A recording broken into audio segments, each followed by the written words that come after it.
Senate Committee on Agriculture, Food Production, Outdoor Resources will come to order. Kyle, would you please call the roll? Senators Bean. Here. Berger. Here. Bernsketter. Crawford. Here. Gregory. McCreary. Washington.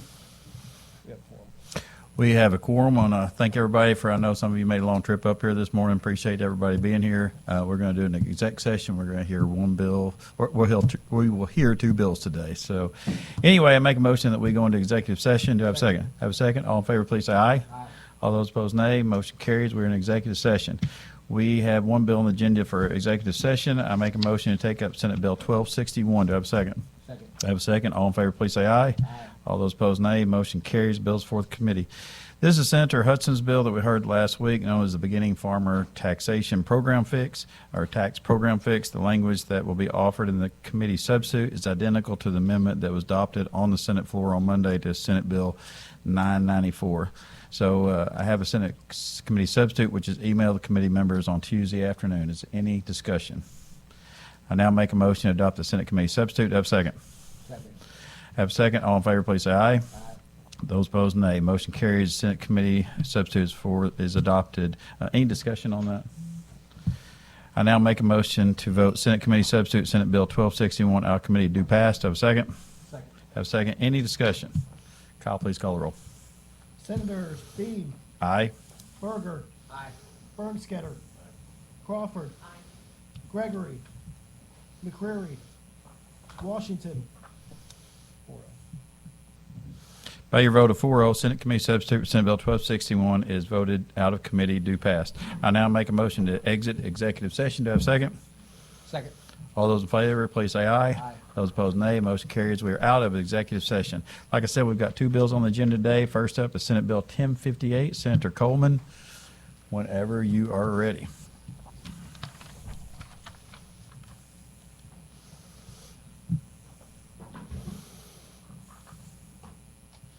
Thank you, Mr. Chairman, members of the committee. Mary Elizabeth Coleman representing the 22nd Senatorial District. And I have a bill about something that didn't happen in my district but happened, and I found it incredibly offensive. But I'm going to start off by saying in my 8 years in the legislature, this is my first time I have found myself with an ag bill or in the ag committee. So if this needs fixing in any way, please do share with me your thoughts. As I said, I live in Jefferson County, and I was watching the news one night, and I saw that there was a man in St. Peters from the eastern side of the state who had been in an ongoing fight with the city of St. Peters over growing sunflowers. He had planted in memory of a loved one sunflowers on his yard. He followed the ordinance that said it couldn't be more than 10% of the yard. The city objected. He submitted evidence that he was following the ordinance. They dismissed their case against him, and then they changed the ordinance. So then he complied again with the new ordinance. He complied. They fined him. He fought it, and then they changed the ordinance again. So this is attempting to make sure that flowers may be planted in residential properties. This isn't a homeowners association. This is a city thing. I think that HOA should be able to contract amongst the neighbors what they'd like to do by and large, but this is about saying, let the poor man grow flowers. This is not trying to change sunflowers as an agricultural crop in the agricultural statutes, only in our municipal statutes. So with that, I'm open to any questions. I don't really know if anybody here agrees with me, and I'm going to have a lot of people testifying in support or in opposition. This just struck me as really offensive. Senator, for your first bill, you got a big, full committee hearing room here, so, So. Anybody here have any questions for the Senator? Senator Berger.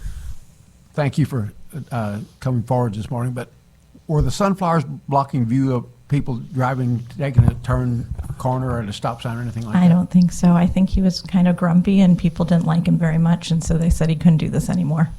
That happens sometimes in neighborhoods and small towns. People start to get into fights about, and even if you're grumpy, I think you should be allowed to grow some flowers. Okay. And sunflowers, to be fair, can block and cause some Right. obstruction, but to my understanding, he wasn't blocking a visual. And there's some, actually the news stories that I came across, there's a photo of where his garden is planted, and so if you've got it, I can share with you the picture that I saw that was attached to it.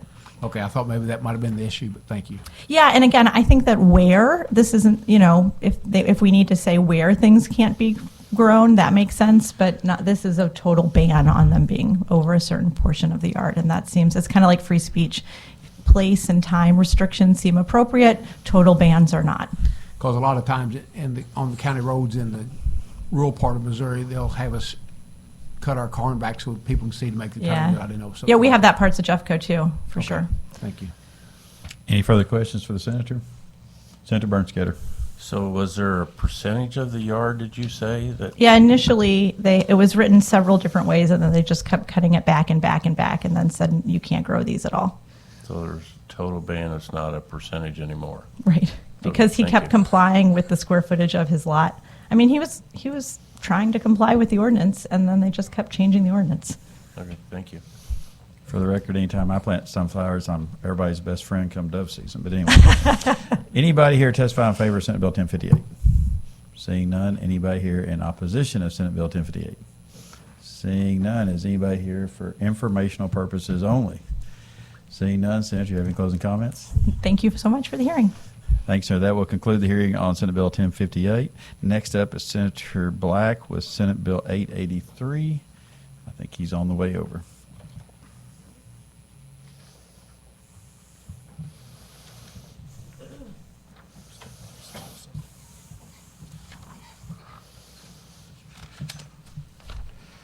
So, Senator Black, you may proceed when you are ready.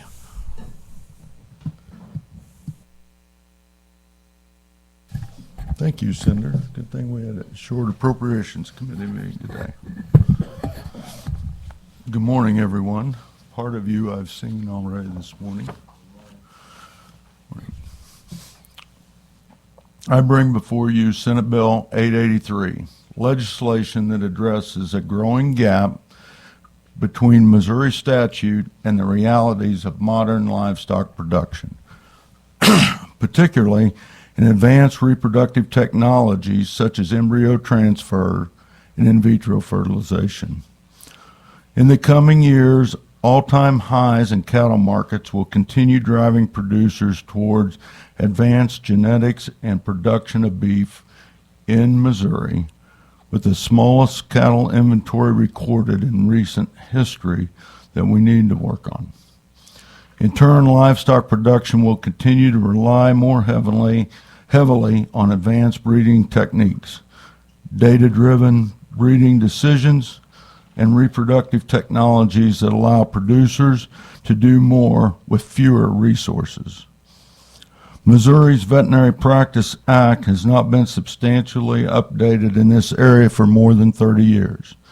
During that time, reproductive technology has advanced significantly, while our statutes have remained largely silent on how these procedures are performed in practice today. Senate Bill 883 does not redefine veterinary medicine, does not remove veterinary oversight, and does not authorize unqualified individuals to perform procedures. It established clear statutory standards allowing highly trained professionals holding advanced degrees in animal reproductive sciences to perform specific, narrowly defined reproductive procedures under the indirect supervision of a Missouri licensed veterinarian. This bill recognizes two realities. First, Missouri faces persistent shortages of large animal veterinarians, particularly in rural areas. And with this bill, I may no longer have a veterinarian taking care of my livestock. Second, advanced reproductive services are already a critical part of keeping Missouri's cattle industry competitive. Senate Bill 883 preserves veterinary authority, maintains liability with the supervising veterinarian, and ensures animal welfare remains paramount while allowing Missouri producers continued access to essential technologies. With me today are witnesses who can speak to the science, the workforce challenges, and the safeguards built into legislation. As the committee considers Senate Bill 883, I would encourage members to view it not only through today's challenges, but through the lens of Missouri's agriculture future. The bill helps prepare our state for the next generation of livestock production. It supports innovation while preserving oversight. It strengthens rural economies while respecting the veterinary profession, and it provides clarity before uncertainty becomes disruption. With that, Senators, I'd be happy to answer any questions. Well, hello, Senator Washington. Nice. Does anybody got any questions for Senator Black? Senator Washington. Since he pointed me out, so might as well oblige. Did you learn anything this while you went out? I did. Good. I did. All right. Couple questions. And I apologize for being late. You may have said this in your presentation, but how will the board regulate those people who don't have licenses that are going to be doing this? That don't have licenses. Uh-huh. Well, I guess if there's people that don't have a license that don't meet the standards of this, that the professionals have been trained, and there's licensure for those people considered in the bill. So if you or I decided to do this, we would just have to get caught somehow doing it. You know, if I decided I don't get elected and I want to start performing this technique, buy the equipment and go do it, I guess somebody would have to turn me in, and then I'd probably end up in trouble over it. Am I not answering what you're asking when you say unlicensed? You did, but you know you're always comical. Since the procedures that you described kind of require sedation and immediate medical judgment, how are we going to make sure that the people that don't have a vet license provide the same care to animals Again, than I people believe who don't have one? I believe the oversight of a veterinarian is still part of this legislation. There are people that don't, but I believe it is still there, and it is a practice that has been utilized with this oversight in the past. So I think in those needs, that crisis moment, if it does happen, that the veterinary will be consulted on how to take care of that. Okay, how is this going to affect like our rural vets? Because that's where we have a low number of vets. Is this going to take business away from them and I would deny them imagine the opportunity to continue to service animals? I would imagine we'll hear various things upon that. As I said before I filed this bill, I used 2 veterinarians in my local community to do work on my cattle. To my knowledge, neither one of those have touched this area. They have other things that they do to be able to provide their money and income to their businesses. So in Northwest Missouri, I think there's a limited number of veterinarians that perform this, and I don't see that it's pushing them out because the other people that are doing it have been doing it for years already. Okay. And last question. And I want to do one thing. I certainly believe, remember the comical part of me, but I certainly believe that if a veterinarian does decide that they want to go into this or go to work for somebody that does this, and they want to change their practice where they're doing palpations, which means sticking an arm in the back end of a cow for 6-7 hours a day, they will find plenty of employment to be able to do that. Okay. Plenty of cows out there. And then last question is, will the unlicensed individuals make sure they have like a licensed vet on call or something like that in case you start having some diseases like foot and mouth or screwworm or stuff I don't know about? Repeat that again. So, like for instance, if a doula is in humans, if the doula or someone's having a home birth, they usually have a licensed MD on call or close to a hospital in case some unintended consequences arise where they do need medical help. So do we do that here as Yeah. well in case you end up with, so like, because these There is still unlicensed people, veterinary they- oversight through this. So Yeah, there's okay. veterinarian there. And again, if this was happening around my community, we're one of the rare places in North Missouri that has, we've went from, at one time we got down to the lowest number of 2, and now I think there's 5 or 6 practicing vet in private practice in our area, which is That's hard to good. believe. I That's a shouldn't lot. say that. There'll be a lot of communities coming to Chillicothe trying to steal Well, that's something. good, that's good. It is kind of strange to be at this point today. Thank you, I don't have any other questions. Thank you. Any other questions for the senator? Senator, quick question. I'm a row crop farmer. I'm not a cow farmer, but when you talk about, when Senator Washington talking about that oversight, who would then have the liability on that? I'm just curious. Well, in the bill, I think I read it earlier, the oversight would still be if I was the person performing the procedure and you were my collaborator, we call that in the medical industry, you were my oversight vet, you would have that liability. So it would be your responsibility to make sure, probably for you, you fired me and found somebody better, but that you were overseeing people that knew what they were doing in practice, in this practice. Okay. I Any shouldn't have further used questions? words of practice because that gets blended in this procedure. Any further questions for the senator? Seeing none. So real quick, can I get a show of hand? Who all is here to testify in favor of Senate Bill 883? Who is here against? Okay, so I tell you what we're going to do. We're going to do 1 for 1, 1 for, 1 against with that many. Let's try to, not repeat testimony. Let's try to respect everybody's time. We've got to get through this. So first up, in favor of Senate Bill 883, would you please come forward?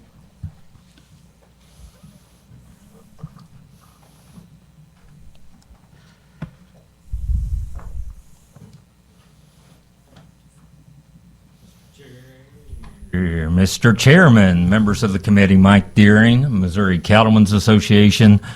So I think the senator, I appreciate the senator bringing the bill forward, and I think he laid out kind of the premise behind it. I'll go into a little more of the why, but as he stated, there are people with scientific expertise here to testify on both sides that can provide more of that information. So basically, the United States Department of Agriculture, National Institute of Food and Agriculture has identified multiple shortages of veterinarians throughout Missouri. And we're not talking about 1 or 2 counties. We're talking about a widespread problem of those shortage areas. So just to give you an idea of how widespread that is, I'm going to list the counties for you. Adair, Andrew, Berry, Barton, Bollinger, Caldwell, Cape, Cedar, Christian, Clinton, Crawford, Dade, Davies, DeKalb, Dent, Greene, Knox, Laclede, Lawrence, Madison, Perry, Phelps, Pulaski, Putnam, Ray, Schuyler, Scotland, St. Clair, St. John's, Stone, Stoddard, Sullivan, and Vernon counties, all large animal veterinarian shortages. To put that into perspective, collectively, those counties represent 1.3 million head of cattle and calves, according to USDA's National Ag Statistics Service. These shortages are exacerbated by the fact that a number of large animal veterinarians, again, according to USDA, are near retirement age. Technology continues to advance despite these shortages. Our institutions, higher education institutions in Missouri, University of Missouri, Missouri State, and many others, have both PhD and master's degree programs in animal sciences of students studying advanced reproductive technologies such as IVF, in vitro fertilization. But current law does not allow these students who are expertly trained to stay in Missouri and practice these technologies with any type of confidence or regulatory certainty. And that's an issue, and it needs to be addressed. As the senator mentioned, the Veterinary Practice Act has not been amended on this topic since 1999. Addressing only ET, embryo transfer, since IVF was not commercially available at the time. I'll conclude with this. MCA continues its indisputable track record of fighting for large animal veterinarians. We've been on the front lines for this industry for years.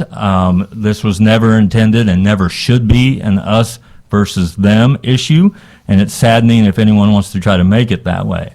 MCA believes the best, most qualified experts should be accessible to cattle producers to perform reproductive technologies. This legislation, as the senator has articulated over and over again, still mandates, we hate that word, but mandates the involvement of a licensed veterinarian. This does not exclude the involvement of veterinarians. With that, I'll take any questions. Any questions for this witness? Can you close your eyes and repeat those counties without looking at that piece of paper? I think so, yes. You want to do it? Thank you for your testimony. First up against, would you please come forward?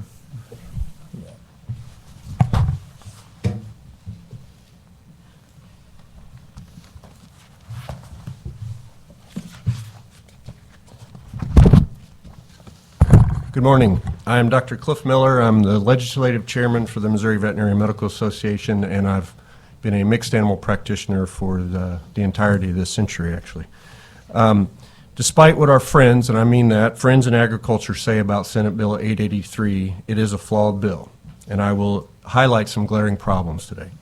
First and foremost is the fact that if enacted, it puts animal welfare at risk.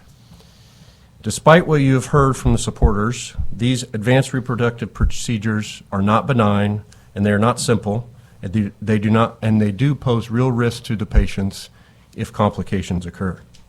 Even if the procedures mentioned in 883 were to be done by highly trained non-veterinarians, the indirect supervision, and I highlight the indirect supervision part, proposed puts the liability directly on the veterinarian's shoulders, despite them not having the ability to intervene in the event of complications, which are a real and significant possibility.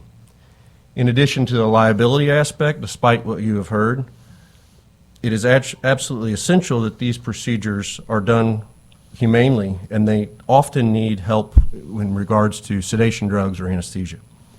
Another reason the proponents use to suggest this bill that you've heard is to justify it as the availability of veterinarians. So I want to start there. The narrative of access to care and veterinary availability is a big topic. The MVMA and the veterinary community certainly recognize a robust demand for veterinarians, but we have made a very concerted effort to address that need and have made measurable and real progress, and I'm going to read some of those to you. We'll start with the Veterinary Student Loan Repayment Program that you're all aware of.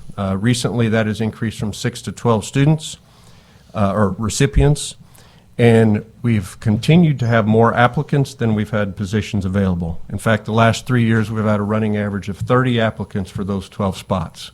So that shows there's a real interest and a real demand for interest in those students going back to those rural areas that have that high demand.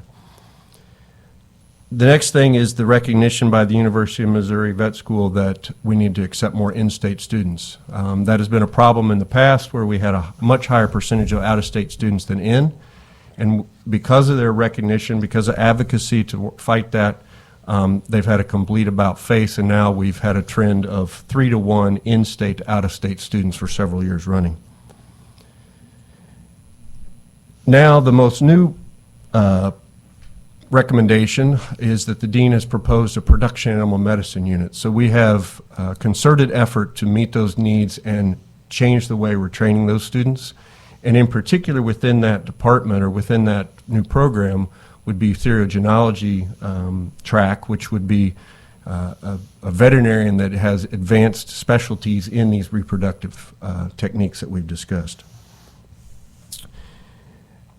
Our efforts are working as far as food animal veterinarians. In fact, using data from professional registration, our rural counties have seen an increase in rural veterinarians by 32% in recent years. Licensees have either stayed steady or increased in 82% of the counties.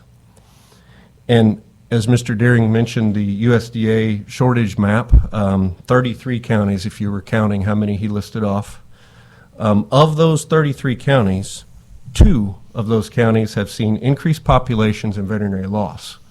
So we're looking at the same problem through a different lens, undoubtedly, but I think it's a good talking point for the proponents of this. However, it may be not seeing what really is happening in rural Missouri. Is there still a need to nurture and fulfill that pipeline of rural veterinarians? Absolutely there is. However, removing procedures from veterinarians threatens the delicate progress we have made. Our polling of food animal veterinarians across the state in regards to availability, if a client has an after-hours emergency and you have a regular relationship with your veterinarian, 94% of the time you're able to be seen immediately or by the next day by your vet. That number falls to 62% if you do not have a regular relationship with your veterinarian. If we try to draw new graduates to these rural areas, and the expectation is just to see those emergencies, however, and not do the regular work you're trained to do during regular business hours, we're only going to exacerbate the problem. And regarding availability for emergencies, that's one of the real issues with this bill. Having indirect supervision of lay people performing these delicate procedures would eliminate the veterinarian's ability to act swiftly in the event of complications. This bill would allow a corporation like Transova to have a single veterinarian licensed in Missouri and send non-veterinarians to every corner of the state, and it's impossible to react swiftly in that case. This flies in the face of federal regulations if drugs are to be used. Risk lack of disease recognition, as was mentioned by Senator Washington, and we'll take the biggest press one right now, New World Screwworm. That's something that we're continuing to hear about and be trained on and so on. And don't be fooled about the complexity. Passing a long, large bore needle through the vaginal wall while holding the ovary in your hand through the rectal wall is not without potential risk. This bill says it would allow the layperson to give a caudal epidural to a patient in order to perform this procedure. However, there are no legal pathways for them to give additional pain medications or anesthesia. While you can perform these procedures in cattle with just an epidural, I will admit that one, you often need sedation drugs for the patient's safety and honestly to be successful. Attempting to do these procedures on horses with only a caudal epidural will either result in an injured horse, an injured person, or maybe they're both dead. It's honestly inhumane and flat out dangerous to attempt something like that on horses. In small ruminants, such as sheep and goats, that requires full anesthesia to perform these procedures. Oh, by the way, one of the other potential risks with IVF is a syndrome called large offspring syndrome, wherein the calves are oversized and they often need C-sections. If we had more time, I'd be happy to show you the study that I was a part of with the University of Missouri Animal Science Department, where we studied large offspring syndrome, and I put the embryos into the recipients and did dozens of cesarean sections on these animals. In real-world applications, then, what happens if that veterinarian is not available for that C-section and follow-up care? I'll close with that and would love to answer any questions. Any questions for this witness? Senator Crawford? Good morning. Thanks for being here. Can you remind us of what kind of training do veterinarians go through? Give us an idea of your schooling that you go through. So Missouri is somewhat unique in that regards. Undergraduate, either degree or certain number of minimum requirements, and then vet school itself is 4 years. And why I say Missouri is a little unique is we have 2 years of clinical training, so 2 years in the classroom all day behind the desk kind of thing, and then 2 years. 2 of the 4 years. Yes, Okay. exactly. And then the second 2 years are getting your hands dirty, so to speak. You're actually in the clinics performing procedures and being right there with the veterinarians you're training with. And how much time do you think you would train in your schooling for this particular procedure? Can you give us an idea of that? Yeah, great question. Of the actual embryo transfer and actual IVF, very little.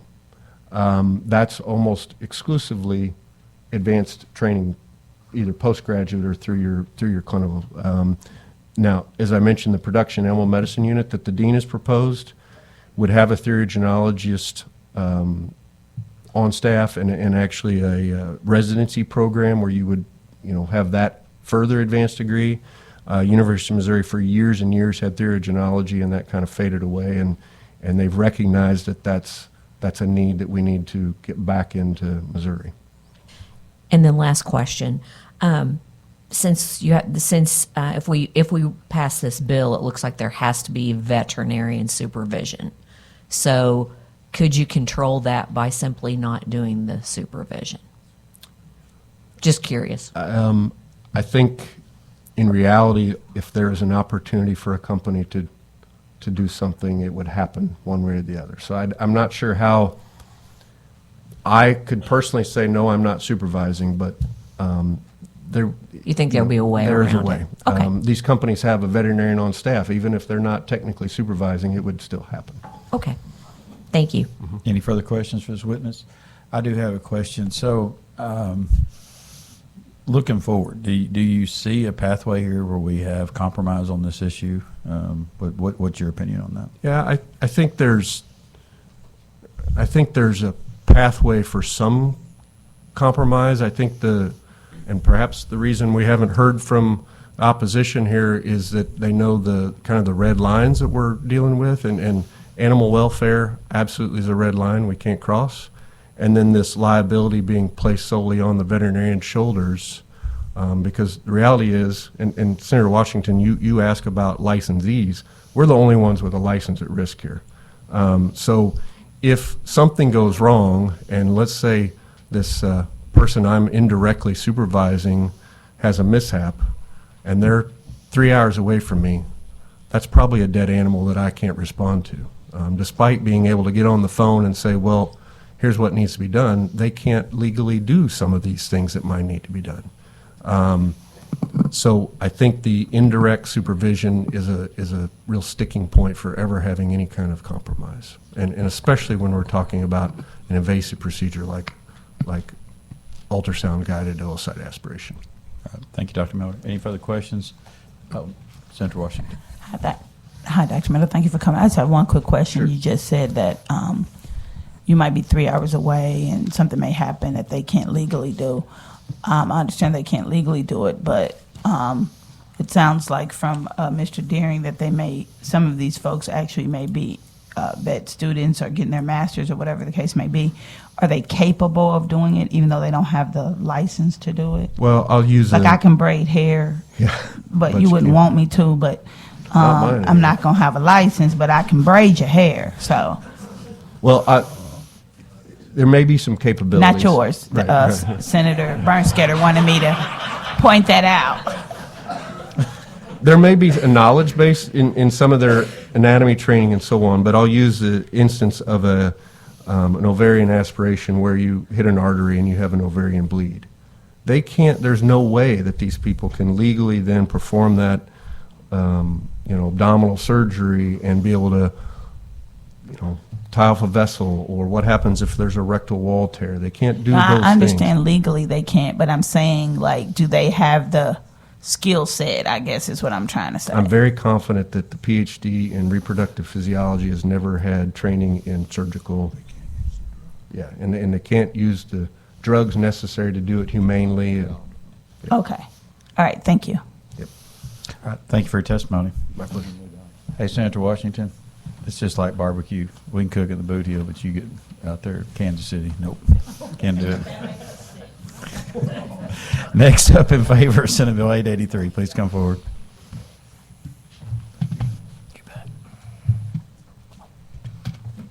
Good morning, Mr. Chairman, members of the committee, and great to see my own senator here as well this morning, and Senator Crawford. My name is Garrett Hawkins. I'm a cattleman from Appleton City in St. Clair County, and serve as the president of the Missouri Farm Bureau. I appreciate the bill sponsor, Senator Black, bringing this forward. He actually had the chance to present his thought at our annual meeting before our members, and our resolutions committee brought forth language to the delegate body of more than 600 farmers and ranchers, and they agreed that we need to keep adding some practical tools in the toolbox here in Missouri to address what we believe has been an ongoing challenge. So Mr. Deering did a great job of listing off the counties. I actually just put together a map. So between his list and my map, we've got it covered in terms of the counties that are affected by the shortage of food animal medicine practitioners. You know, I want to be clear. We have veterinarians. I think many veterinarians are Missouri Farm Bureau members. Our members view our veterinarians as their trusted partners. Frankly, we can't do what we do in agriculture without our partners in veterinary medicine. In fact, one of my vets called me yesterday and asked for help in writing a letter of recommendation for her loan repayment since we are a critical shortage county. So I want you to know those relationships are strong. And this bill we see as just a practical way to continue to address what is a critical need. It's not going to be for everyone, but it is a tool in the toolbox. So, You know, I do, just like Mr. Deering, I hear regularly from members in the shortage areas. Again, they love their vets, but they also know their vets are overworked and they are managing a tremendous workload with a very, very tough job of trying to meet the physical demands that they have.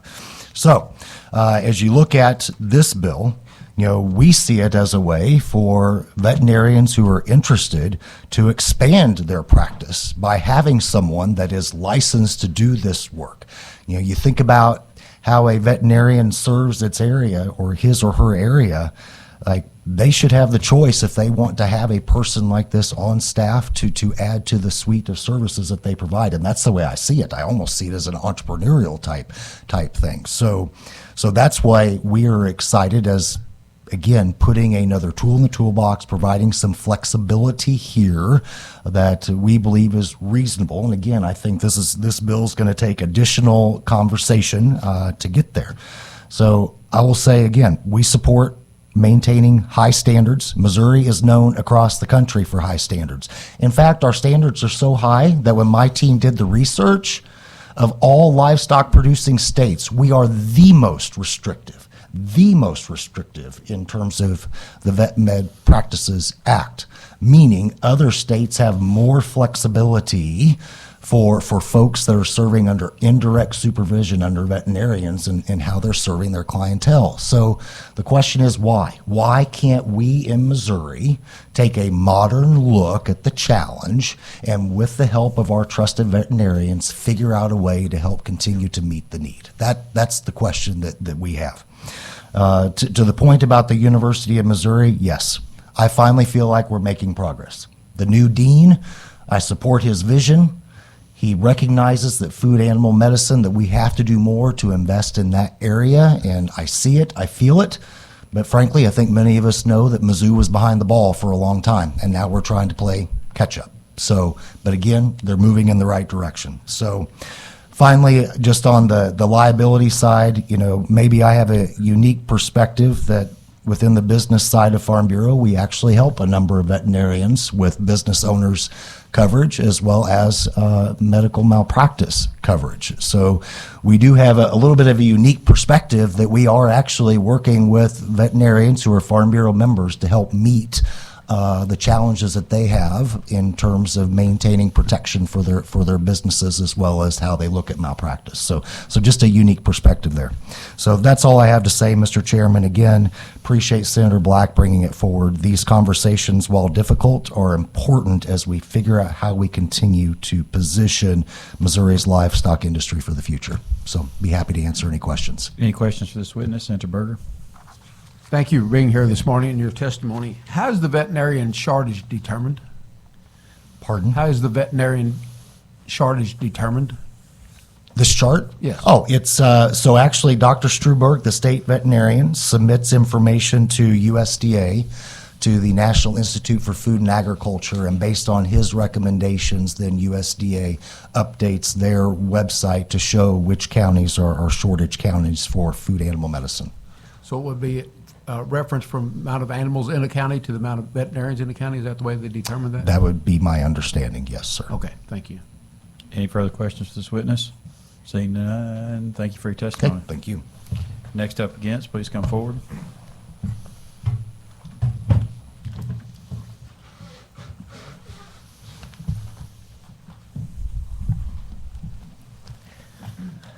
Good morning. I'm Rob Foss, and I'm a proud 1981 graduate of the University of Missouri College of Veterinary Medicine.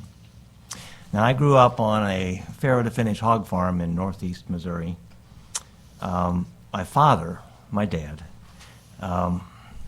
was truly convinced, well, he was a city boy that became a farmer, because he was convinced that farming was a noble occupation. And he truly believed that being a farmer, caring for the land and the animals and feeding this growing country was one of the most important things that a humble man could do. And he was a good and humble man. And so that's what we did. And my job was feeding and cleaning the hog pens. And so I lived production agriculture, and I still live it today, although in a vastly different role. I'm a veterinarian at Equine Medical Services in Columbia, a business I started 40 years ago. Perhaps you've seen it on the west side of Highway 63 between Columbia and Ashland. We started performing ovum pickup, which is, I think, the big thing we're all talking about here, in the horse a little before the turn of the century, so almost 30 years. And in those 30 years, we've learned a lot of things. As a matter of fact, our practice was the first in the U.S. and the second in the world to develop the technology to produce horse embryos in the lab. And since then, we performed this procedure for Olympic gold medal winners and numerous national world champion competitive horses, and many that have sold for seven-figure price tags. Currently, we produce about 3,000 embryos a year, which makes us the second largest producer in the U.S. and the fourth or fifth in the world. So I want to explain and talk to you about ovum pickup, or OPU, which it's commonly called, because that's the main procedure we're really talking about here. And the term ovum pickup really minimizes the true invasiveness of the procedure. And when people say, well, we're just aspirating an egg with a needle, people picture a needle like you get your flu shot with, and nothing is really further from the truth. This is the needle we use in the horse. Now, I'm a little concerned about getting this through security. As you can, I know I can't carry it on an airplane. So you can see it's a little over 2 feet long. It's a large bore. It's a 12 gauge, which means it's about 5 times the size of the needle the diameter that you get your flu shot with, which means it leaves 5 times the size of the hole. One reason is because it's a double lumen needle. We have a central cannula that actually aspirate the fluid and the oocyte from, and an outer lumen that we put fluid in to flush the follicle. Now this one's blue because it's Teflon coated, because that's to reduce the tissue drag when we're trying to put it in delicately into the ovary, through the vaginal wall into the ovary, so you're not having to jam it.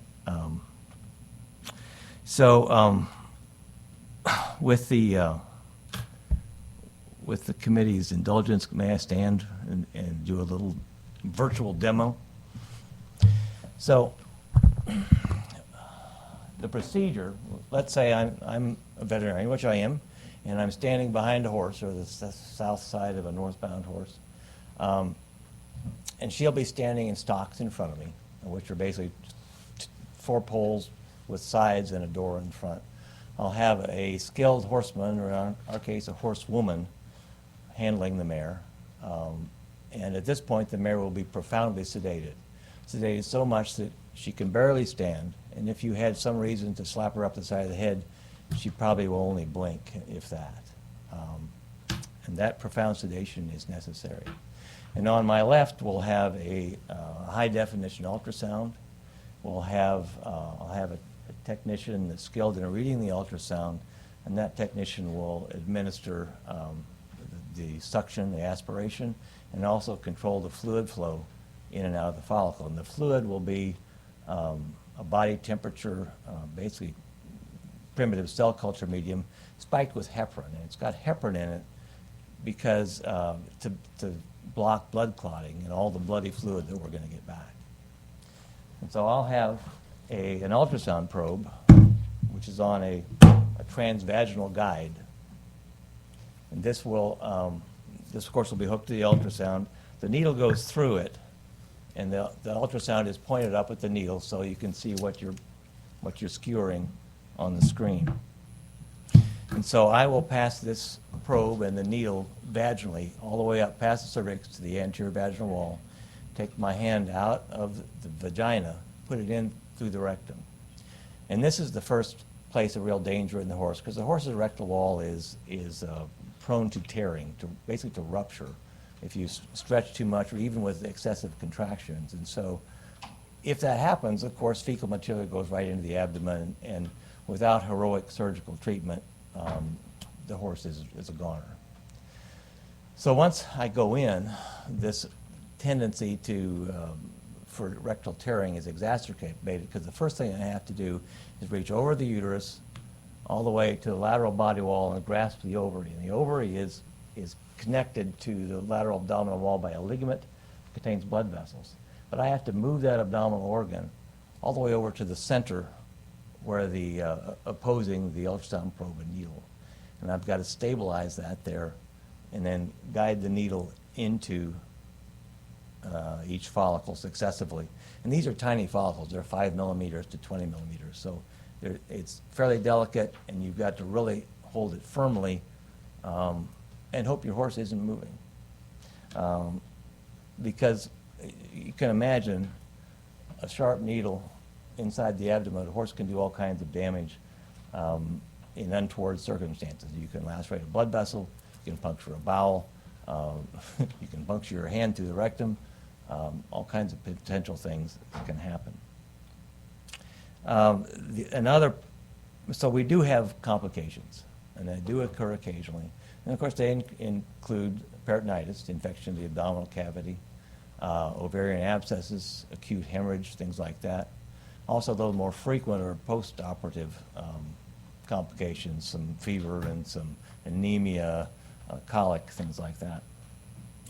Another problem is just the nature of the creature, and these mares are athletes. They're very powerful, and of course their natural response to stress is escape. And so if your profound sedation is not complete, they can have explosive and dangerous things happen to both the horse and the operators. So that's where you really need immediate veterinary care available. Not only do you need a skilled operator and skilled people involved in the thing, but you need to have availability of immediate veterinary care. A veterinarian takes years of training in pharmacology and pathophysiology, surgery, etc., that no other occupation is required to do, much less has the access to do it. So to perform this procedure, to get this profound sedation, we need a lot of pharmaceuticals. And the first thing that we use in the horse is xylazine, which you might have heard of on the news because on the street it's called crank and has a lot of profound societal implications, so probably will very soon become a DEA-controlled drug. Then beyond that, most horses require other DEA-controlled drugs like Valium, midazolam, or butorphanol, which is an opioid. Now, each horse responds differently, and so it takes a skilled person to actually titrate all the medications to produce the effect. Now, of course, these pharmaceuticals are differently required in different species. Dr. Miller mentioned in the smaller ruminants, you require complete total anesthesia, which is, if you think about anesthesia, it is a controlled poisoning. You're administering a substance to depress body functions just enough, and hopefully not too much. So that's why it's a veterinary-only procedure. Cattle, you do not require nearly as much. You can get by with just without in some cows, and the reason is because we have a hydraulic squeeze chute that confines and constricts the animal, so it minimizes the thrashing. Ovum pickup is painful. Recently there was a problem in a human hospital where someone pilfered the fentanyl, and several women went through this procedure with decreased amounts of opioids, and they expressed extreme pain and really life-changing procedures. So in the horse, pain arises from, of course, the needle puncture and also this extreme tension on this ligament to move the abdominal organ. I think it's our responsibility in an elective procedure to minimize this discomfort to these animals. Now, in my role at Equine Medical Services, I guess I can sit down now. I hire veterinarians, and I have hired my first one in 1988. Currently, we're fully staffed with 6 veterinarians, and we've been fully staffed for years. And some do come and go for various reasons, and then we hire another one. Agreed, there may be somewhat of a veterinary shortage. There are no veterinarians in unemployment lines or standing outside the Home Depot. But if you need to hire a veterinarian, you can. They do cost more than they used to, but what doesn't? And what is important is it costs more to hire a real veterinarian rather than a substitute. But what we've done is we've incorporated that into our business model. And if we need to cut a corner somewhere, we're not going to cut it in the professional relationship. Farmers and ranchers have had a partnership with domestic animals for centuries, for thousands of years. They provided us with food and fiber and horsepower, and we provided them with sustenance and care, and they've made some other sacrifices. Now, whether you or not you call this a sacred or moral contract, it's at least a responsibility. And today, we have an opportunity to say in this committee what kind of state we are, what kind of people we are, or you are. Are we the kind that will honor this age-old responsibility, or are we going to legislate a shortcut to increase corporate profits? Thank you. Any questions? Any questions for this witness? Seeing none, thank you for testimony. Session does start at 10 a.m., so we're going to have to kind of go into a little bit faster process if you keep your comments fairly short, and let's try to get everybody their chance to speak. So next up is against, or in favor, excuse me. Thank you, Mr. Chairman, and good morning, committee members. My name is Dr. Jason Osterstock. I'm a licensed veterinarian and chief science officer at Vitelli.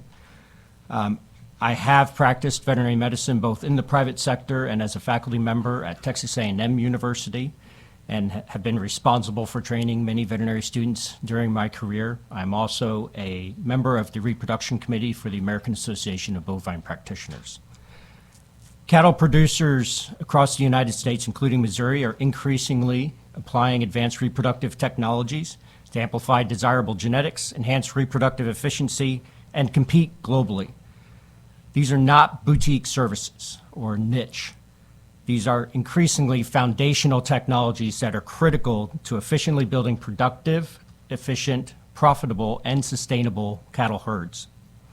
This proposed legislation creates the new professional designation of livestock reproductive specialists with clear educational and certification standards for those individuals to perform reproductive procedures, including ovum pickup, embryo flushing, IVF, and embryo transfer under the indirect supervision of a licensed veterinarian. Importantly, I don't view this as an issue that's related to veterinary shortage. The fact of the matter is that there are very few veterinarians that offer this service to clients. And there are exceptionally few veterinary students that receive any training at all in these technologies unless they voluntarily engage with specialists to perform this outside the core veterinary curriculum. Veterinarians are broadly trained in animal health, disease, surgery, pharmacology, but again, little to no training. And so as we look at it from the perspective of a cattle producer, right, the fact of the matter is restricting this to veterinarians, in fact, restricts access to this technology and puts them at a distinct competitive disadvantage. And the reality is that restricting this to veterinary only, given the very few veterinarians that offer this service, will only serve to increase cost, create inconvenience, and push the application of the technology outside the state of Missouri to states that have more enabling regulatory frameworks. I work principally on the cattle side of the business. I have not done much work on equine and can't speak intelligently on that side of things, but what I can say about the application of these technologies in cattle is to state that they are dangerous is a gross overestimation. It is very rare that we have any adverse events associated with performing these procedures. It does not require sedation in cattle to be performed. In our business, we do have licensed veterinarians that work with some very gifted reproductive specialists. And I think foundationally, as a veterinarian and someone who has taken the veterinary oath and who has dedicated my career to caring for animals, my first responsibility is to ensure that the individuals that are performing these procedures are, in fact, those that are most qualified, technically gifted, and prepared to safely and efficiently deliver the service. With that, I thank you for your time and appreciate your consideration. Thank you. Any questions for this witness? Thank you for your testimony. Next up against, please come forward. Like I say, I'm not trying to drive this point home, but we've got till 10 o'clock, and I really want to get everybody in there if we can. So the 30-minute presentation that I have, I'm going to shorten to 3 minutes. I heard 30 seconds, so that sounds wonderful to me. So my name is Chuck Berry. I'm a former Missouri Veterinary Medical Board member and board chair for 6 years. Been practicing veterinary medicine in Warrensburg, over in Johnson County, Missouri. Did mixed animal work for over 30 years. Currently focused on small animal work because of too many kicks by everything that I worked on. So thought I better get kicked by chihuahuas and poodles. In spite of the good intentions of Senate Bill 883, it does raise serious concerns when considering animal welfare and liability. The legislation seems to put employees in a situation where, at the direction of their employer, they may be violating state laws and even federal regulations regarding controlled substances and prescription drugs. The Practice Act provides guardrails for the veterinary profession and to guide the practice of veterinary medicine within our state. Its other key functions are to provide animal welfare and protect the citizens of Missouri from potentially being defrauded by providers that don't have the professional veterinary training required to perform and manage the full aspects of each veterinary procedure they undertake. Only a veterinarian has the broad training and prescriptive authority that is required in invasive embryo transfer techniques like transvaginal ovarian pickup. Only a Missouri veterinarian or a veterinarian has the BNDD registration and the DEA registration, those are controlled substance registrations, necessary to manage unexpected consequences and provide for humane animal care in cases of surgical types of embryo transfer. In a perfect world, nothing goes wrong, but the world of medicine and the world of livestock is not perfect, and unexpected things can and will happen. Bovine embryo transfer ovum pickup techniques require a caudal epidural, but some of those procedures will also require additional sedation medication. Equine ovarian pickup procedures will require at least the alpha-2 agonist xylazine that was referenced by Dr. Foss, and sometimes they'll require additional cocktails of medications, again, as were referenced by Dr. Foss. Small ruminant embryo transfer involving ovarian pickup procedures, in order to be done safely and humanely, will require the use of controlled substances. An in-person physical exam completed by a Missouri licensed veterinarian is required before controlled substances, prescription medications, or extra label use of RX medications are administered. Absent of this in-person physical exam, it is a violation of Missouri law and federal regulations, regardless of who administers the drugs. Lidocaine is a prescription medication. Xylazine is a prescription medication and seems to be on path to become a Schedule III controlled substance. HCG, or human chorionic gonadotropin, and pregnant mare serum gonadotropin, PMSG, which are hormone treatments that are often employed in livestock reproductive work, and as such, when used, are extra label drugs. FDA Regulation 530.3 limits the use of extra label drugs and requires an in-person veterinary physical exam, and that the veterinarian with that in-person physical exam be readily available for follow-up in the event of adverse reactions. FDA Regulation 530.11 prohibits the use of extra label drugs by lay personnel unless they are under the supervision of a licensed veterinarian. We all want to see the needs of Missouri livestock producers addressed. We all care about the welfare of animals and don't want to see a scenario where they couldn't or wouldn't be taken care of properly. In the same way, I don't think any of us would want to see a family member go to work in a situation where they were in jeopardy of violating federal and state controlled substance laws. Let me leave you with one last thought. We recognize metaphors and analogies have limitations, but would you support legislation that endorsed a private transport company, for example, to use non-CDL licensed drivers that were perhaps hired at a cheaper pay rate and were willing to break the law and drive faster than the speed limit, all for the economic gain of that particular transport company. Would you support that when there are providers, in this case, in this example, FedEx and UPS, that do hire CDL licensed drivers and follow the traffic laws? I think that's something to think about. Thank you for your time. Any questions for this witness? Seeing none, thank you for your testimony. Let me just have a show of hands. Who all that wants to testify? Please raise your hands. All right. After about 2 minutes, I'm going to let you know because we're going to have to wrap it up. Next up, in favor? Oh, and you need to make sure you fill out a witness form and leave it on the table for us if you're testifying. Thank you. Is that mine or have I got it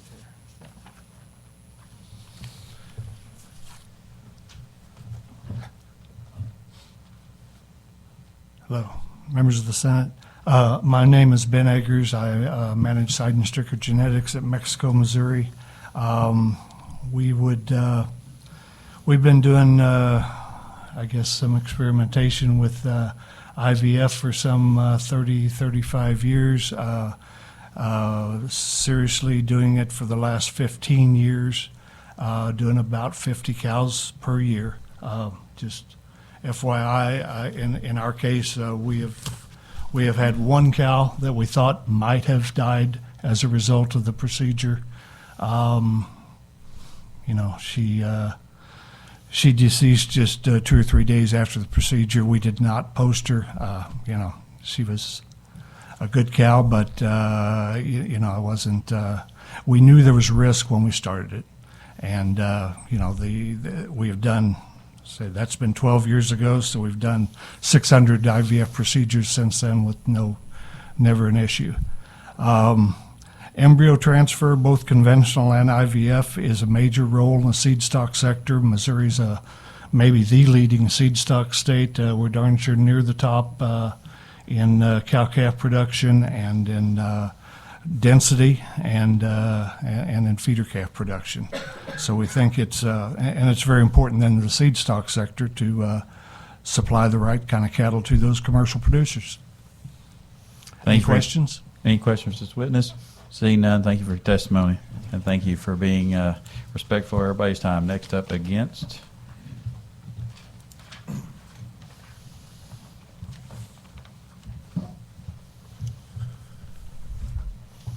Thank you for allowing me to testify. My name's David Gorley. I'm a veterinarian in Mountain Grove, Missouri. Been there about 33 years. My wife's a veterinarian as well, primarily practice in mixed animal practice. I primarily do bovine and equine, or cows and horses.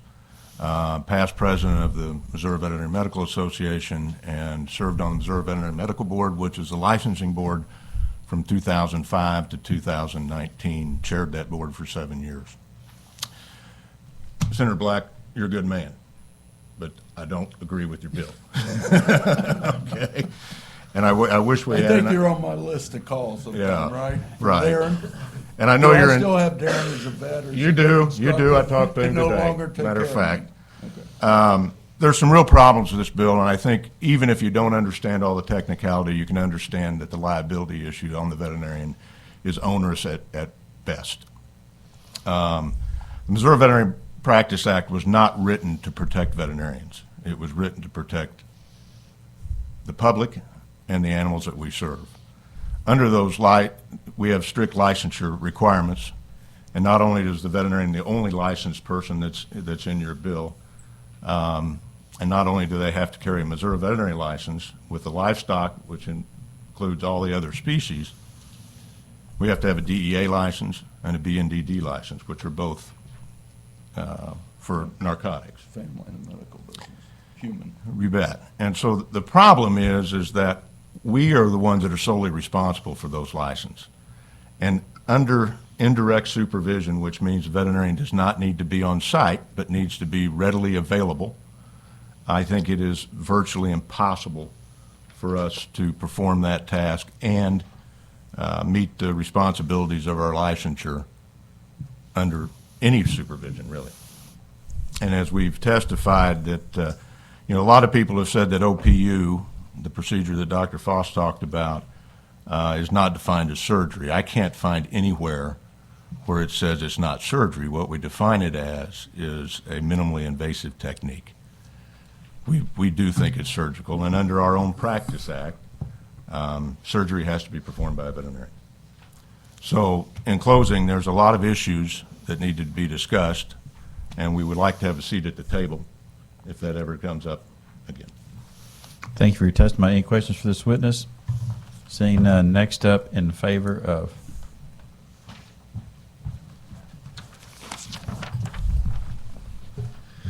Good morning. Thank you for having me. My name is Wes Tiemann. I'm an auctioneer and professional purebred livestock sale manager in northern Boone County.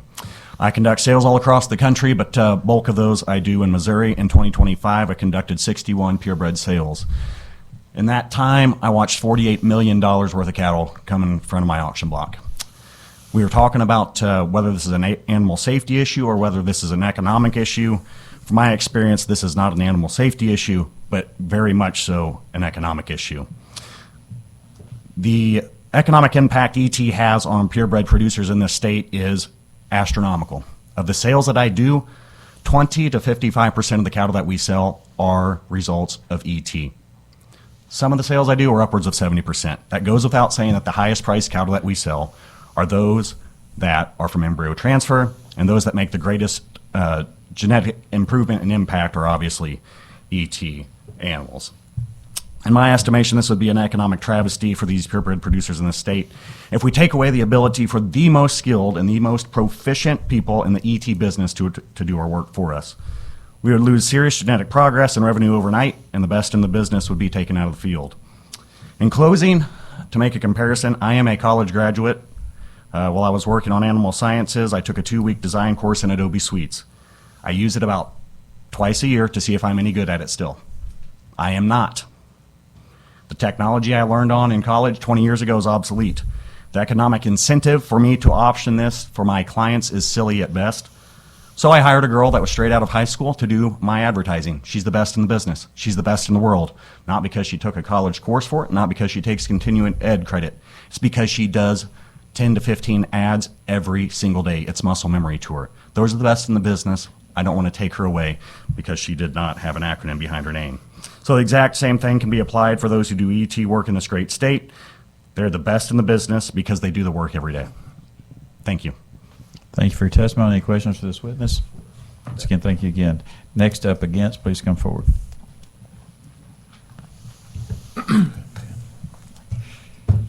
Hello, my name is Joseph Graves, and I'm a third-year veterinary student at the University of Missouri College of Veterinary Medicine.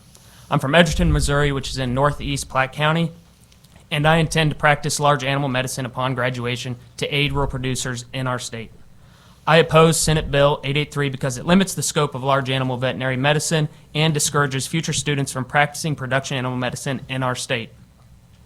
Not only does Senate Bill 883 compromise animal welfare by allowing non-veterinarians to perform what I would call complex surgical procedures, but it also sets a dangerous precedent for future legislation that would attempt to limit the scope of large animal veterinary medicine.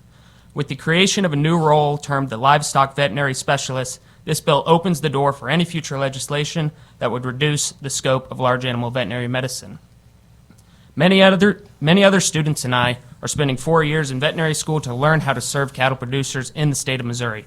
If large animal veterinary services are partitioned out to non-licensed individuals, I fear that there will not be enough students in the future that are willing to make the significant time and monetary commitment of veterinary school to keep up with the robust demand for large animal veterinarians that we have in our state. With the passage of this bill, you would be sending a direct message to prospective students that have an interest in large animal medicine that any time and money spent to earn a doctorate in veterinary medicine may all be for naught, as the scope of food animal medicine is partitioned out and reduced. Under those conditions, I do not know why anyone would pursue a DVM degree to work with food animals, nor would I recommend them to do so. We've heard a lot about how this bill will help combat the food animal veterinary shortage that we have in our state, but I believe it will actually do the opposite.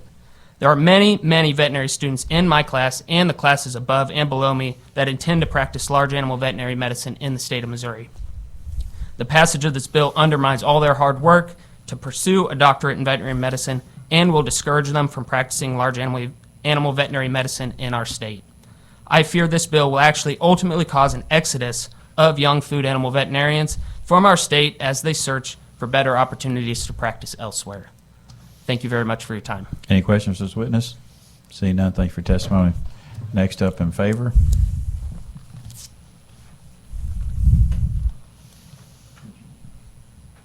We got 6 minutes. Won't take that long. Morning, Senators. My name's Marty Lewick. I manage Jernigan Ranch for Missouri State University. I've been managing that ranch for 45 years. My first statement is that I've had 4 veterinarians in my cattle career, 53 years.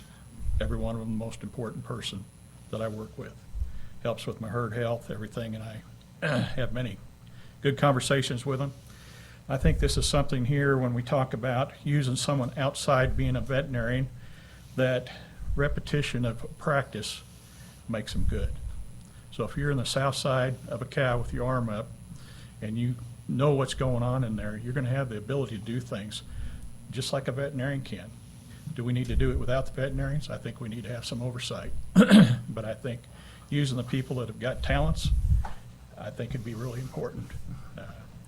The embryo business is really, I'm in a seed stock organization, so I've watched people use that in production and what they do in breed improvement.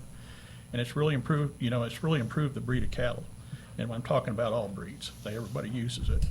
So to be able to start, that's going to limit it if we have to go just with veterinarians to be with it. So somehow we need to come to an impasse and work out something together to make this all work. Thank you. Any questions for this witness? Thank you for your testimony. Next up, against. If you are against Senate Bill 883, please come forward now. Going once.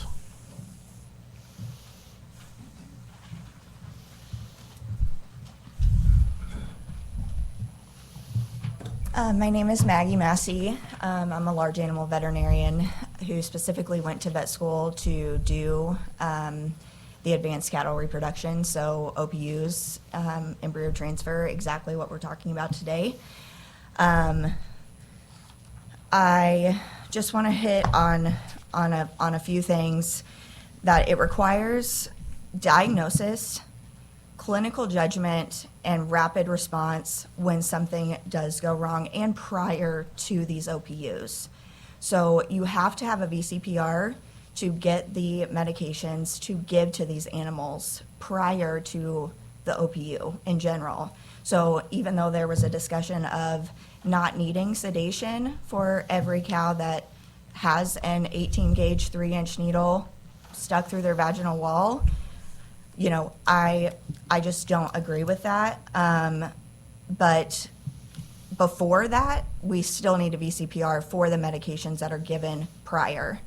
Animal welfare and producers are my main core. I care about the producers so much. I think about them all the time, but I really think it's an animal welfare issue. I think lower the standard of care to livestock and the financial loss to these producers, if we do have a catastrophe when there isn't a vet on site, could be catastrophic. Just to lower the labor costs for corporate companies to get extra gain is not the goal here. I think we've got to take care of these donors and their producers. The cost shouldn't outweigh the animal safety. My whole livelihood is based off of this and my career. And like said before, I think this is only going to drive people away from not being able to do large animal medicine. These companies that are supposedly the best, but yet are still breaking state and federal laws daily, whenever there are health papers going out every single day and the vet's not there to look at them and make sure that they are in good health and standing to go to these different states, I think is a major issue. I spent hundreds of thousands of dollars, multiple years in training to become the best, and it would make me really sad to know that our state would lower that standard just because they want to make it a little bit cheaper. And that's, since we're short on time, that's Thank you. all. Anybody have any questions to this witness? Senator Berger? Thank you for testifying. How many of these have you done? Thousands. Thousands. I used to do over 40 every day that we ran OPUs. And that was for a few years. I'm still doing it now. My hand is up a cow every single day. I use sedation for a lot of them that we do OPUs for because it's safer for those. Have you ever patients. lost any? I have never lost any, but I've seen other vets while I was in my training that have lost them due to bleed out or due to a reaction to the FSH that would not have been able to be taken care of if there wasn't a veterinarian on staff. Then whenever I was in practice, there were multiple things that went wrong for people that did not have a DVM, and there was no one present to take care of that. Thank you again for being here. Any further questions, witness? Thank you for your testimony. We do have a hard stop now at 10 o'clock. We're going to go into session. Please. There was a lot of good testimony here, but I like this guy's here the best, right here. I think we need to figure out a way to massage this thing to make it work for everybody. You know, instead of being hard on either end of this thing, I think there's some way we surely can come together. I think we need to continue to have those discussions. Senator, thank you for bringing this forward, and we'll see where it takes us. If you did not get to testify, please fill out a form online so we can have your testimony online. Senator Black, do you have any closing comments? I wish Katie could have done this. Primarily, as I think about this last night before I come, most of you here, I know that's a bell, you're going to listen to just a minute or two. You know, sitting on that side of the bench, I've been somebody to poke the scope of practice in there. We've dealt with as nurse practitioners. We can go through the stories I was told by doctors that somebody would die 75.1 miles away, but they wouldn't die at 75 miles away on that mileage restriction. That pharmacists could give these shots, but they couldn't give RSV, I think is what they were wanting to do. Ophthalmologist on a skin tag, etc. Most of the time, money's involved. Except for the horse conversation, it sounds like money's involved with that. Last night when I'm at the bed, it's pretty well an ego stuff that hopefully we can get to a point where it's done. I met with 2 organizations. I do have them in my calendar. And I thought maybe somebody would contact with me, 45, because the scope of practice in both meetings were discussed. Nobody did, so I thought it was important for me to come forward with this bill. Thank you. Thanks, Senator. This will conclude the hearing on Senate Bill 883. No further business coming before the committee. I move that we adjourn. Do I have a second? Do I have a second? I have a second. All those in favor say aye. Those opposed, nays. We are adjourned. How you doing, man?